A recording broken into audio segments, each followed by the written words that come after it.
Cricketer Shakib Al হাসানের সাথে গত কিছুদিন আগে কথা বলেছিলেন বাংলাদেশের একজন বিখ্যাত সাংবাদিক ইলিয়াস হোসেন। সাকিবের সাথে সেদিন কথা বলার সময় সাকিব নিজ জায়গা থেকে বলেছিলেন এই নির্বাচনে সাকিব আল হাসান দাঁড়াতে চাননি।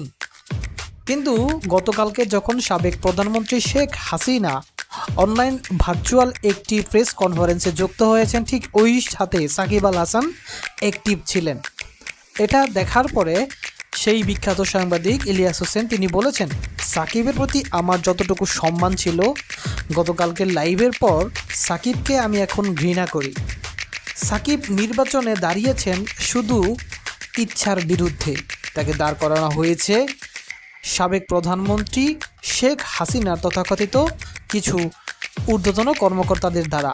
তাই সাকিব আল হাসান সেই নির্বাচনে দাঁড়াতে চাননি, সাকিবকে জোর করেই দাঁড়ানো করা হয়েছিল। দিন শেষে সাকিব আল হাসানের সাথে এমন দুর্ব্যবহার কেউ কাম্য দেখতে পারেনি বলে এটাই সবাই চেয়েছিল। সাকিব আল হাসান বিভিন্ন ধরনের বাংলাদেশের ব্যবসায়িক কাজে লিপ্ত ছিলেন, যেখানটাতে নাকি সেখানে অনিয়মের কিছু প্রমাণ পাওয়া যায়, যার জন্য ইলিয়াস হোসেন বলেছেন যতদিন বিএনপি সরকার বাংলাদেশে থাকবে ততদিন সাকিব আল হাসান এই দেশে আসতে পারবেন না, কারণ তার বিরুদ্ধে অনেক অনিয়মের প্রমাণ পাওয়া গেছে। তাই সাকিবকে এখন খুবই ঘৃণা করেন।